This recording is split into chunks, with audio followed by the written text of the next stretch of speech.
Topic है, topic आपका है collinearity of 3 points.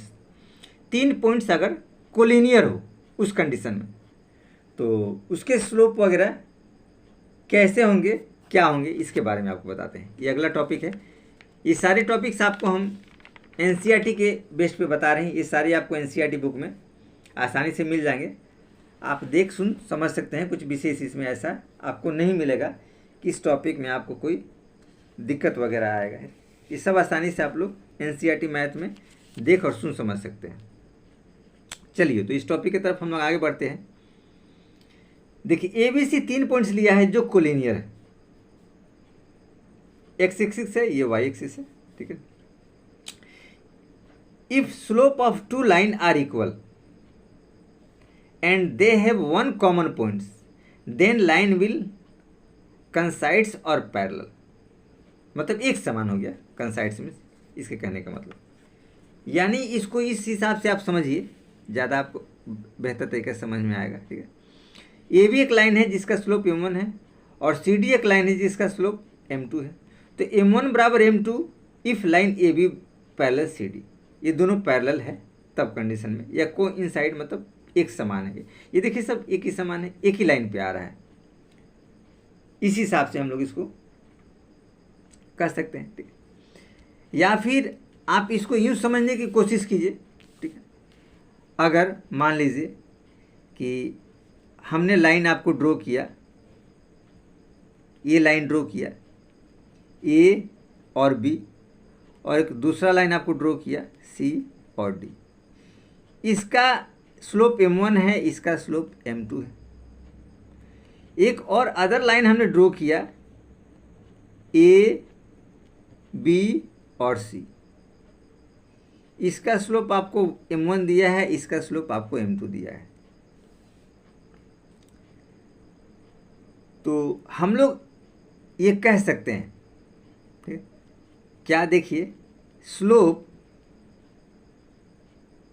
Equal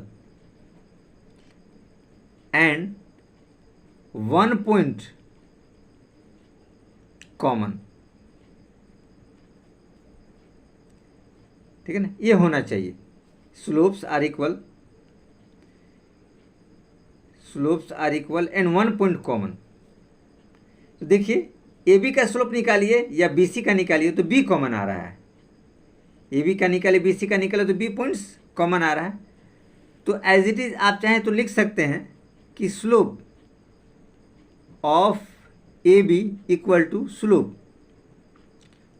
of B C, ये लिखा जा सकता है, दोनों बराबर होगा।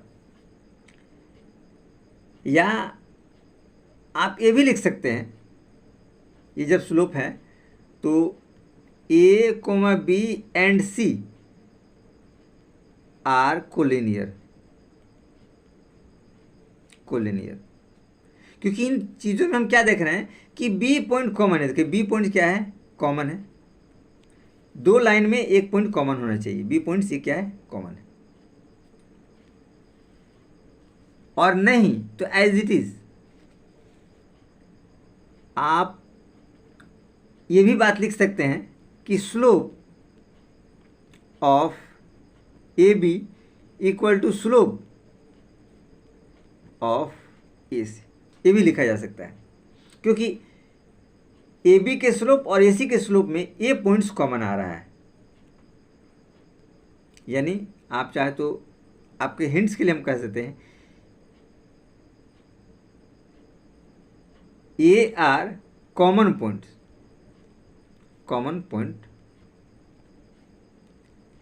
इन 2 लाइन्स, इन दोनों लाइनों में एक कॉमन पॉइंट्स, यानी लिखा जा सकता है A B and C are collinear.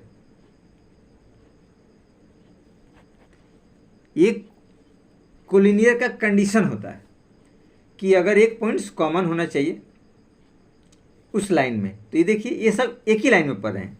ऐसे आप एनसीईआरटी बुक को भी देख सकते हैं, उस बुक में भी यही कुछ मेंशन किया है। कुछ विशेष ऐसा नहीं है कि आपको नहीं समझ में आएगा या कुछ दिक्कत वगैरह होगा। देखिए हम लोग इसको थोड़ा सा समझने की कोशिश करते हैं। देखिए कहता है we know that slope of two parallel line are equal if two lines having the same slope passing through a common point. देखिए कॉमन पॉइंट हम लोग डिस्कस किया था।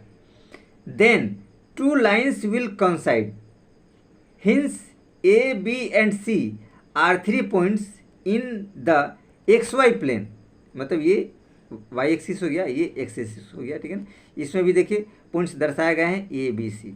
स्लोप ए बी यहाँ आप ऑलरेडी देख सकते हैं, स्लोप ए बी बराबर स्लोप बी सी, यहाँ आपको दिया हुआ है स्लोप ए बी बराबर स्लोप बी सी, ये ऑलरेडी मेंशन कर रखा है। उसी को देखिए यहाँ लिख रखा है then they will be on a line, जो एक ही लाइन पे होगा। 3 पॉइंट्स आर कोलिनियर, देखिए 3 पॉइंट्स कोलिनियर है। If and only if slope of A B बराबर slope of B C, slope A B जो होगा बी सी के स्लोप के बराबर होगा। तो इस हिसाब से हम लोगों ने बहुत आसानी से देखा, इसमें कुछ विशेष ऐसा नहीं था, ठीक है। एक कंडीशन और भी हो सकता है कि अगर स्लोप की हम बात करें, ठीक है, तो आप देखिए अगर उसका ट्रायंगल 0 आ जाए तो देखिए एरिया ऑफ ट्रायंगल 0 आ जाए, इस कंडीशन को भी हम लोग कह सकते हैं। एरिया ऑफ ट्रायंगल 0 आ जाए तो हाफ, ये एरिया ऑफ ट्रायंगल का फॉर्मूला है x1 ब्रैकेट में y2 minus y3 plus x2 y3 minus y1 plus x3 y1 minus y2 bracket close, और ये मोड हमने लगा दिया ताकि एरिया निगेटिव ना हो। एरिया निगेटिव कभी नहीं होता है, डिस्टेंस निगेटिव कभी नहीं होता है, ये कुछ ऐसी चीज़ें हैं, ये आपको ध्यान रखना है। तो एरिया अगर 0 आ जाता है तो अभी कोलिनियर आपको साबित हो जाता है, क्योंकि कुछ इसका एरिया आपको नहीं होगा। जैसे ये फिगर हमने आपको बताया, ये देखिए ये तीनों एक ही लाइन पे, तो इसका एरिया क्या हो, कुछ भी नहीं होगा। यही अगर पॉइंट नीचे आ गया तो ये देखिए ट्रायंगल का रूप धारण कर लेगा। अगर ये पॉइंट नीचे आ गया, ये ऊपर चले गया तो ट्रायंगल का, तो उसका कुछ पार्टिकुलर एरिया होगा। तो इस हिसाब से हम लोगों ने इस टॉपिक को कवर किया।